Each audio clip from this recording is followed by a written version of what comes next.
Nagbubukas ang pelikula sa Hong Kong, 1964. Si Master Ip ay tumatanda na at nalaman niya ang isang malupit na balita. Mayroon siyang cancer sa lalamunan dahil sa paninigarilyo. Pero hindi ang sarili niya ang inaalala niya, kundi ang anak niyang si Ip Ching. Si Ching ay napatalsik sa paaralan dahil sa pakikipag-away. Sa isang eksena, sinubukan ni Ip Man na kausapin ng anak. Ching, para sa kinabukasan mo ito, gusto kitang pag-aralin sa Amerika. Wala kang pakialam sa gusto ko. Palagi mo na lang akong dinidiktahan. Dahil salamat sa relasyon nila, nagpa siya si Ip Man na pumunta sa San Francisco para kumuha ng Letter of Recommendation mula sa Chinese Benevolent Association o CBA para ma-enroll si Ching. Pagdating sa San Francisco, makikita natin ang diskriminasyon sa mga Chinese. Sinalubong si Ip Man ni Billy, isang estudyante ni Bruce Lee. Dito natin makikita ang kasikatan ni Bruce Lee. Sa isang eksena sa tournament, ipinamalas ni Bruce ang bilis niya. Matapos ang demo, nagkausap ang magguro. Master, salamat sa pagpunta. Marami pa rin dito ang hindi tumatanggap sa Kung Fu. Ipagpatuloy mo lang ang ginagawa mo, Bruce. Ang martial arts ay para sa lahat, hindi lang para sa iisang lahi. Matapos ang isang seryosong hapunan sa isang diner, naglakad sina Ip Man at Bruce Lee sa labas. Dito, sinalubong sila ng isang grupo ng mga Amerikanong nag-aaral ng karate. Ang leader nila ay ang lalaking napahiyaan ni Bruce sa tournament demonstration kanina. Lumapit ang grupo na punong-puno ng kayabangan. Minamaliit nila ang kakayahan ng mga Chinese at ang sining ng Kung Fu. Hey, Kung Fu Man, nakita kita sa tournament kanina. Sa tingin ko, yung ginagawa nyo ay pure bullshit. Hindi ako naniniwalang gagana yan sa totoong laban. Bruce Lee. Ngumiti ng bahagya, kalmado pero may panganib sa mata. Gusto mo bang subukan? Let's take this to the alley. Dinala ni Bruce ang grupo sa isang madilim na eskinita o alleyway para hindi makaabala sa publiko. Habang si Master Ip ay tahimik lang na nanonood sa giid, pinagmamasdan ang pag-unlad ng kanyang paboritong estudyante. Dito na nagsimula ang maaksyong pagpapakitang gilas ni Bruce Lee. Hindi lang ito basta suntukan, ito ay sining ng bilis at tumpak na tama. Ang unang pag-atake, sinubukang sugurin ng leader ang mukha ni Bruce, pero bago pa man dumapo ang kamao nito, sinalubong na siya ni Bruce ng isang mabilis na sipa sa dibdib. Napaurong ang kano, gulat sa bilis. Ang pagpapakita ng Jeet Kune Do. Habang isa-isang sumusugod ang mga kasama ng leader, ginamit ni Bruce ang kanyang palatandaang bilis. Bawat suntok ng kalaban ay may katapat na mas mabilis na counter-attack. Ginagamit niya ang mga pader para tumalon at sumipa, o wall run kicks. Ang nunchucks, ang pinaka-epic na bahagi. Nang mapansin ni Bruce na marami ang kalaban at may mga hawak silang armas, kinuha niya ang kanyang sikat na nunchucks. Tunog, humahagibis ang nunchucks sa hangin. Sa labas ng islang school, nakita ni Ip Man ang anak ni Master Wan na si Yona. Binubuli si Yona ng mga kaklaseng puti na pinamumunuan ni Becky. Pinagtulungan si Yona, sinampal at ginasgas ang muka. Pinutulan pa siya ng buhok habang tinatawag na Yellow Monkey. Dito na pumasok si Master Ip. Kahit matanda na, pinatunayan niyang sapat ang Wing Chun para itumba ang mga bully nang hindi sila nasasaktan ng malubha. Inuwi ni Ip Man si Yona. Sa loob ng taxi, nagkaroon sila ng seryosong usapan. Uncle Ip, bakit ang sama nila sa amin? Dito naman kami nakatira. Minsan, ang takot ng tao sa hindi nila naintindihan ay nagiging galit. Pero huwag kayong susuko. Sa loob ng tahanan ni Master Wan, hinarap niya ang anak na si Yona matapos itong ihatid ni Ip Man. Ramdam ang higpit ni Wan bilang ama. Uulitin ko, nakipag-away ka ba? Alam mong ayaw ko sa nagsisinungaling. Nakipag-away ka ba? Dito na sumabog ang emosyon ni Yona. Ipinaliwanag niya na binubuli siya dahil naging captain siya ng cheerleading team. Pinagtulungan siya, kinupitan ng buhok at sinaktan. Pero ang gusto lang ng tatay niya ay magtiis siya. Anong silbi ng pag-aaral ng Kung Fu kung palagi na lang akong kailangan magtiis? Bakit ako ang laging mali sa paningin mo? Tumahimik ka. Sinubukan ni Ip Man na pumagitna at ipagtanggol ang bata. Sinabi niya kay Wan na walang mali sa ginawa ni Yona dahil ipinagtanggol lang nito ang kanyang sarili. Ngunit naging mapait ang sagot ni Wan dahil sa kanyang mga karanasan sa diskriminasyon sa Amerika. Hindi maling protektahan ang sarili. Master Ip, hindi mo alam ang buhay namin dito. Palaging gusto ng mga dayuhan na paalisin kami. Pati ang Chinatown gusto nilang burahin. Bahay namin ito. Sinubukan niyo na bang lumabas at makipag-usap sa kanila para magkaroon ng pagbabago? Tinuturuan mo ba ako? Dahil sa init ng ulo at hindi pagkakasundo, hinamon ni Master Wan si Ip Man sa isang duel para sa hinihinging recommendation letter. Ang kondisyon, patunayan ni Ip Man ang kanyang galing. Nagsimula ang labanan sa loob ng main hall. Ipinakita rito ang magkaibang sining. Ang Wing Chun ni Ip Man na mabilis at direkta laban sa Tai Chi ni Master Wan na malambot pero mapanira ang puwersa. Ginamit nila ang isang malaking bilog na lamesang kahoy bilang sandigan at pananggalang. Sa bawat pag-atake ni Ip Man ng chain punches, sinasalo at pinapaikot ito ni Juan gamit ang kanyang mga kamay. Ang pinsala, wasak ang mga gamit sa paligid. Bawat sipa at suntok ay may kasamang bigat. Kitang-kita ang respeto sa kani-kanilang galing kahit mainit ang tapatan. Ang di inaasahang pangyayari. Sa kalagitnaan ng matinding palitan ng suntok, biglang nayanig ang buong gusali. Isang malakas na lindol. Nabasag ang malaking chandelier sa kisame at muntik nang mahulugan si Yona. Agad na kumilos si Ip Man para sagipin si Yona mula sa bumabagsak na debris. Dahil sa kanyang mabilis na reflex, nailigtas niya ang bata habang si Master Wan ay napahuhinto at na-realize ang panganib na sinapit ng kanyang anak. Dito natigil ang kanilang laban habang naiiwan ng katanungan kung magbabago na ba ang tingin ni Juan kay Ip Man. Ang eksena sa isang US Marine Training Camp kung saan makikita ang mga sundalong puspusan ang pagsasanay. Isang karate instructor na si Colin ang nag-sparring sa isang itim na sundalo at madali itong tinalo hanggang sa mapilitan itong sumuko. Ang mapang-aping drill sergeant na si Barton ay lalong pinahiya ang sundalo dahil sa pagsuko nito at nagbitiw ng mga mapanirang salita tungkol sa kanyang lahi habang ikinakatwiran na ayaw lang niya sa mga duwag. Pagkatapos nito, napansin ni Barton ang isang Wing Chun dummy na dinala ni Hartman, isang Chinese-American na sundalo. Ipinaliwanag ni Hartman na ang Wing Chun ay isang praktikal na martial art para sa pakikipaglaban, ngunit minaliit ito ni Barton at tinawag na Kung Fu bullshit. Hinamon ni Barton si Hartman na labanan si Colin. Kung mananalo si Hartman, papayagan niyang manatili ang dummy sa base. Sa kanilang laban, ipinakita ni Hartman ang galing ng Wing Chun laban sa karate ni Colin. Bagamat nakasabay si Hartman sa simula, sa huli ay nagapi pa rin siya ni Colin. Dahil dito, lalong naging mapang-api si Barton at sinabing ang Wing Chun ay para lamang sa paglalaba at hindi pang base militar. Bilang parusa sa pagkatalo ni Hartman, pinatakbo ni Barton ang lahat ng Chinese-American trainees ng dagdag na 30 laps, habang si Hartman naman ay pinatakbo ng kabuuang 60 laps. Nagtapos ang eksena habang pagod na tumatakbo ang mga sundalo sa labas habang pinapanood nilang sinusunog ang Wing Chun dummy sa isang bonfire. Sa gitna ng pagdiriwang ng Mid-Autumn Festival sa Chinatown, San Francisco, habang nagpapakitang gilas ang mga Chinese martial artists, biglang dumating si Colin Frater, isang US Marine karate instructor kasama ang kanyang mga tauhan.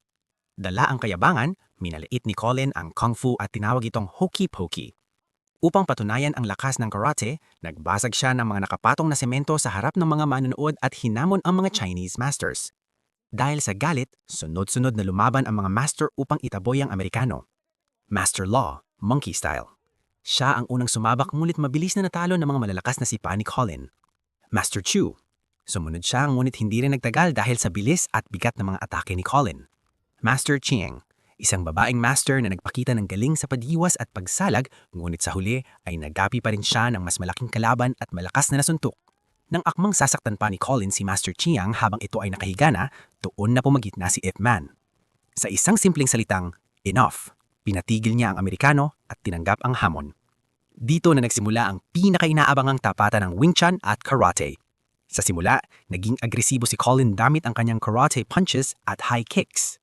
Ngunit gamit ang kanyang sticky hands technique, mahusay na sinalag ni Ip Man ang bawat atake at gumanti ng mabilis na mga suntok or chain punches. Bilis laban sa lakas, kahit mas malaki at mas malakas si Colin, hindi siya makatama ng maayos dahil sa liksi ni Ip Man. Nagawa ni Ip Man na patamaan ang sunod-sunod na suntok sa mukha at katawan ni Colin na nagdulot ng mga pasa at dugo sa mukha ng Amerikano. Ginamit ni Ip Man ang kanyang talino sa pakikipaglaban. Pinatamaan niya ang mga braso at binti ni Colin upang pahinain ang depensa nito. Nang mawala na sa balanse si Colin, ibinigay na ni Ip Man ang kanyang mga finishing moves. Tinapos ni Ip Man ang laban papamagitan ng isang malakas na sipa sa dibdib na nagpatilapon kay Colin sa sahig. Nawalan ng malay si Colin at hindi na nakabangon. Naghiyawan ng buong Chinatown habang ang mga tauhan ni Colin ay napilitang buhatin ng kanilang instructor palabas ng lugar. Muling napatunayan ni Ip Man ang Kung Fu ay hindi lamang tungkol sa lakas, kundi sa disiplina at tamang diskarte. Habang masayang nagdiriwang sa Chinatown, sinalubong ni Yona si Ip Man para purihin ang kanyang galing. Ngulit naputol ang kasiyahan ng ibalita ng dalawang lalaki na dinala sa immigration ang ama ni Yona na si Wan Zonghua. Dahil dito, mabilis silang lumisan sa pagtitipon. Sa tanggapan ng US Immigration, sumasailalim sa interogasyon si Wan Zonghua. Pinagbibintangan siya ng opisyal na tumutulong sa mga taong may pekeng pagkakakilanlan sa pamamagitan ng paggawa ng mga pekeng rekomentasyon. Binantaan pa siya na aarestuhin ang lahat ng miyembro ng CBA, Chinese Benevolent Association. Samantala, binisita ni Sergeant Barton Guedes ang isang karate coach na nakaratay sa ospital matapos itong matalo ni Ip Man. Galit na galit ang coach at gustong maghiganti sa Chinese Kung Fu. Dahil dito, determinadong lumabas si Geddes at sumakay sa kanyang jeep. Sa opisina ng immigration, iniutos ng opisyal ang pagsalakay sa Chinatown at pag-aresto sa mga miyembro ng CBA ngayong tapos na ang kanilang pagdiriwang. Bagamat may isang opisyal na kumontra, hindi ito pinakinggan. Dumating naman nina Ipman at Yona sa opisina upang humingi ng tulong, kung saan binalaan sila ng security guard na si Billy na huwag munang pumunta sa CBA dahil sasalakayin ito ng mga otoridad sa gabing iyon. Habang nasa kalsada si Geddes, dala ang isang aklat tungkol sa Kung Fu, nagtitipon naman ang mga masters sa loob ng CBA at nagrereklamo sa kaguluhan na idinudulot umano ng mga gawain ni Bruce Lee. Pumasok si Geddes sa gusali ng CBA kasabay ng huling pagtatangka ng kasama ni Ip Man na tumawag para magpabala. Walang pakundangang nilabanan at tinalo ni Geddes ang mga master sa loob ng CBA gamit ang kanyang husay sa karate. Pinupuntira niya si Master Law at pilit na itinatanong kung nasaan ang kanilang chairman na si Wan Zonghua. Nang dumating ni Ip Man, tanging mga sugatang masters na lamang ang kanilang dinatnan. Ang mga opisyal naman ng imigrasyon na sumalakay ay wala ring nahuli sa loob ng gusali. Nagbalik si Geddes sa tanggapan ng immigration at nakiusap sa opisyal na makuha si Wan Zonghua dahil sa personal na galit nito. Sa harap ni Wan, minaliit ni Geddes ang Chinese Kung Fu at ipinakita ang mga larawan ng mga tinalo niyang masters. Nakiusap si Yona ng nakaluhod para sa kanyang ama, ngumit pinatayo siya ni Wan at sinabing huwag luluhod sa harap ng mga dayuhan. Sa huli, hinamon ni Wan Zonghua si Geddes sa isang laban at tinanggap naman ito ng huli. Pinuntahan naman ni Ip Man si Bruce Lee upang ibalita ang mga nangyayari habang si Geddes ay nagbalik sa kanyang base militar upang mag-utos ng mahigpit na pagsasanay sa kanyang mga tauhan. Naglalakad si Barton Geddes, ang Amerikanong opisyal, kasama si Master Wan, isang Tai Chi master, patungo sa gitna ng silid kung saan nakahanay ang mga sundalong nanonood. Mapapansing seryoso ang paligid at may diskriminasyon sa tono ni Geddes habang ipinapakilala si Master Wan bilang kinatawan ng Chinese Kung Fu upang patunayan kung may silbi ba ito sa labanan. Ang simula ng laban, Master Wan versus Barton Geddes. Nagsimula ang bakbakan sa pagitan ni Master Wan at Barton Geddes. Ginamit ni Master Wan ang malalambot ngunit mabilis na galaw ng Tai Chi upang depensahan ang sarili laban sa malalakas na sipa at suntok ni Geddes, karate style. Sa unang bahagi, nagawang tapatan at mapatumba ni Master Wan si Geddes sa pamamagitan ng paggamit ng bigat ng kalaban laban dito. Pagbaliktad ng sitwasyon. Matapos ang ilang palitan, unti-unting naging agresibo si Geddes. Ginamit niya ang kanyang laki at lakas upang saktan si Master Wan. Nagtamo ng mga sugat at pasa sa mukha si Master Wan. Sinubukan niyang lumaban gamit ang mga lock at mabilis na atake, ngunit mas naging brutal si Geddes, lalo nang seryoso nitong tamaan ang binti at tadyang ni Master Wan. Ang pagkatalo ni Master Wan. Tuluyang nanghina si Master Wan. Sa kabila ng pakiusap ng ilang nanonood na itigil na ang laban, hindi tumigil si Geddes hanggang sa tuluyan nitong mapatumba at sakta ng maluba ang Master. Pinilit pa ni Master Wan na bumangon, ngunit tinapos siya ni Geddes ng isang malakas na sipa. Sa huli, pinapalakpakan ni Geddes ang kanyang sarili sa harap ng kanyang mga sundalo habang walang malay si Master Wan. Nagbago ang eksena patungo sa isang gusali sa Chinatown kung saan nagtitipon ang mga Chinese masters kasama si Ip Man. Pinag-uusapan nila ang kawalan ng hustisya at diskriminasyon na nararanasan ng mga Inchik sa Amerika. Ikinuwenta nila ang hirap na dinanas ng kanilang mga ninuno sa paggawa ng riles ng tren ngunit hindi kinikilala ang kanilang kontribusyon. Naroroon din si Bruce Lee na ginagamot ang kanyang sugat. Pumunta si Ip Man sa isang pampublikong telepono upang tawagan ang kanyang kaibigan sa Hong Kong. Sinabi niya sa kanyang kaibigan na mayroon siyang cancer. Dahil dito, pinilit ng kaibigan ang anak ni Ip Man, si Ip Ching, na nooy nag-eensayo sa wooden dummy na makipag-usap sa kanyang ama. Nagkaroon ng madamnaming pag-uusap ang mag-ama. Humingi ng paumanhin si Ip Man sa kanyang anak sa mga pagkakulang niya at sa pananakit niya rito noon. Nangako siya na pagbalik niya ay tuturuan na niya ito ng Kung Fu. Umiyak si Ip Ching at tinanong kung kailan uuwi ang kanyang ama. Sinagot siya ni Ip Man na mayroon lang siyang tatapusing huling mahalagang bagay, ang pagharap kay Geddes para sa karangalan ng kailang lahi. Nagsara ang video sa isang malungkot at determinadong mukha ni Ip Man. Naglalakad si Barton Geddes, ang Amerikanong opisyal, kasama si Master Wan, isang Tai Chi master, patungo sa gitna ng silid kung saan nakahanay ang mga sundalong nanonood. Mapapansing seryoso ang paligid at may diskriminasyon sa tono ni Geddes habang ipinapakilala si Master Wan bilang kinatawan ng Chinese Kung Fu upang patunayan kung may silbi ba ito sa labanan. Ang simula ng laban, Master Wan versus Barton Geddes. Nagsimula ang bakbakan sa pagitan ni Master Wan at Barton Geddes. Ginamit ni Master Wan ang malalambot ngunit mabilis na galaw ng Tai Chi upang depensahan ang sarili laban sa malalakas na sipa at suntok ni Geddes, karate style. Sa unang bahagi, nagawang tapatan at mapatumba ni Master Wan si Geddes sa pamamagitan ng paggamit ng bigat ng kalaban laban dito. Pagbaliktad ng sitwasyon. Matapos ang ilang palitan, unti-unting naging agresibo si Geddes. Ginamit niya ang kanyang laki at lakas upang saktan si Master Wan. Nagtamo ng mga sugat at pasa sa mukha si Master One. Sinubukan niyang lumaban gamit ang mga lock at mabilis na atake, ngunit mas naging brutal si Geddes, lalo nang seryoso nitong tamaan ang binti at tadyang ni Master One. Ang pagkatalo ni Master One. Tuluyang nanghina si Master One. Sa kabila ng pakiusap ng ilang nanonood na itigil na ang laban, hindi tumigil si Geddes hanggang sa tuluyan nitong mapatumba at sakta ng maluba ang Master. Pinilit pa ni Master One na bumangon, ngunit tinapos siya ni Geddes ng isang malakas na sipa. Sa huli, pinapalakpakan ni Geddes ang kanyang sarili sa harap ng kanyang mga sundalo habang walang malay si Master One. Nagbago ang eksena patungo sa isang gusali sa Chinatown kung saan nagtitipon ang mga Chinese masters kasama si Ip Man. Pinag-uusapan nila ang kawalan ng hustisya at diskriminasyon na nararanasan ng mga inchik sa Amerika. Ikinuwenta nila ang hirap na dinanas ng kanilang mga ninuno sa paggawa ng riles ng tren, ngunit hindi kinikilala ang kanilang kontribusyon. Naroroon din si Bruce Lee na ginagamot ang kanyang sugat. Pumunta si Ip Man sa isang pampublikong telepono upang tawagan ang kanyang kaibigan sa Hong Kong. Sinabi niya sa kanyang kaibigan na mayroon siyang cancer. Dahil dito, pinilit ng kaibigan ang anak ni Ip Man, si Ip Ching, na nooy nag-eensayo sa wooden dummy na makipag-usap sa kanyang ama. Nagkaroon ng madamnaming pag-uusap ang mag-ama. Humingi ng paumanhin si Ip Man sa kanyang anak sa mga pagkakulang niya at sa pananakit niya rito noon. Nangako siya na pagbalik niya ay tuturuan na niya ito ng Kung Fu. Umiyak si Ip Ching at tinanong kung kailan uuwi ang kanyang ama. Sinagot siya ni Ip Man na mayroon lang siyang tatapusing huling mahalagang bagay, ang pagharap kay Geddes para sa karangalan ng kailang lahi. Sa pag-uusap ni Ip Man at ng isang mas batang lalaki, Hartman, hiniling ni Ip Man na dalhin siya sa kampo ng mga sundalo para hanapin ang isang tao. Habang naglalakad sa koridor ng ospital, pinigil sila ng isang delegitang si Yona. Nag-aalala siya na baka may mangyaring masama kay Ip Man. Sumagot si Ip Man na bilang isang martial artist, tungkulin niyang tumayo at lumaban kapag may nakikitang kawalang katarungan. Ito raw ang tunay na diwa ng pag-aral ng martial arts. Lumipat ang eksena sa loob ng isang training camp ng mga US Marine. Isang mapagmataas na opisyal, si Gunnery Sergeant Barton Geddes, ang nagbibigay ng diskurso sa mga sundalo. Puno ng racism ang kanyang sinasabi, kung saan ipinagmamalaki niya ang supremacy ng Amerika at minaliit ang ibang kultura at lahi bilang inferior. Kasabay nito, dumating ang jeep ni na Ip Man sa gate ng base. Pumasok sina Ip Man at Hartman sa malawak na training hall.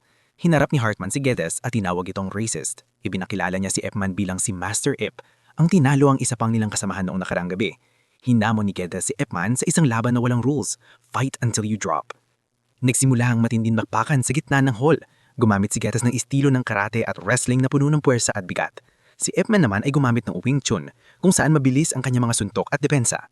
Sa simula, nagpapalitan sila ng mga tama, ngulit makikita ang kalamangan sa laki ni Geddes. Nagpatuloy ang laban at tila nakukuha ni Geddes ang kontrol. Paulit-ulit niyang naitumba si Ip Man at binigyan ng malalakas na sipa at suntok. Sa isang pagkakataon, binuhat at ibinalibag ni Geddes si Ip Man sa lapag. Habang nakahiga at nahihirapan si Ip Man, lalong naging mapanglait si Geddes at tinawag siyang Little Yellow Chink. Sa kabila ng mga seryosong tama, muling tumayo si Ip Man. Dito na niya binago ang kanyang diskarte, naging mas agresibo at tumpak ang kanyang mga atake sa mga masisilang bahagi ng katawan ni Geddes. Pinunteryan ni Ip Man ang mukha, lalamunan at mga joints ni Geddes. Sa huling bahagi, matagumpay na nabali ni Ip Man ang braso o siko ni Geddes at binigyan ito ng matinding dagok sa lalamunan. Tuluyang bumagsak ang mayabang opisyal. Habang ininda ni Geddes ang kanyang mga sugat, pumasok ang mga medik para buhatin siya palabas. Bagamat tinalo ni Ip Man ang kanilang opisyal, hindi nagalit ang mga sundalong nanonood. Sa halip, isa-isa silang nagpalakpakan bilang pagkilala sa galing, tapang at dangal na ipilakita ni Ip Man sa gitna ng laban. Naglakad palabas si Ip Man nang may taas noong paninindigan. Nag-iba ang eksena sa isang tradisyonal na Chinese restaurant o tea house. Magkaharap si Ip Man at ang isang kaibigan na may mga galos sa mukha. Pinag-uusapan nila ang isang sulat na medyo nahuli ang dating. Isang babae ang dumating dala ang mga gamot, candy at tsokolate para sa anak ni Ip Man bilang regalo. Nagtagay sina ng tsaap bilang simbolo ng pagkakaibigan. Ipinakita ang isang eroplano na lumilipad ng napakababa sa ibabaw ng mga matatandang gusali sa Hong Kong, isang sikat na tanawin sa lumang Kai Tak Airport. Pagkatapos nito, pumasok si Ip Man sa isang masikip na pasilyo ng isang apartment dala ang mga regalong binili para sa kanyang anak. Nagkita si Ip Man at ang kanyang anak sa pasilyo. Sa loob ng kanilang tahanan, nagtapat ang anak na ayaw na niyang pumunta sa Amerika. Mas gusto niyang manatili at mag-aral ng martial arts o kung fu sa ilalim ng gabay ng kanyang ama. Sinimulan ni Ip Man ang pagtuturo sa kanyang anak. Habang nagpa-practice ang anak sa wooden dummy o mukyangjong, pinagmamasdan siya ni Ip Man. Pagkatapos, nagpa siya si Ip Man na ipakita ang buong form ng Wing Chun sa wooden dummy. Pinakiusapan niya ang kanyang anak na i-video o kunan ng pelikula ang kanyang paggalaw para magsilbing gabay sa hinaharap. Dito ay ipinakita ang mabilis na pagbabalik tanaw sa naging buhay ni Ip Man. Kasama dito ang mga naging laban niya sa mga nakaraang pelikula. Pakikipaglaban sa mga Hapones sa dojo, labanan sa ibabaw ng mesa, ang pakikipag-sparring kay Mike Tyson, mga laban sa kalsada at sa ring ng boxing. Kasama rin ang mga malalambing at malulungkot na sandali kasama ang kanyang yumaong asawa. Sa huling bahagi, makikita ang isang funeral hall. Dumating ang isang lalaking naka-shades na kumakatuwan kay Bruce Lee, ang kanyang pinakasikat na estudyante. Naglakad siya patungo sa altar kung saan nakalagay ang malaking litrato ni Ip Man. Nagbigay siya ng huling pagpupugay at pagyukot bilang tanda ng pasasalamat sa kanyang guro. Nagtapos ang video sa portrait ni Ip Man na dahan-dahang naglalaho sa itim na screen.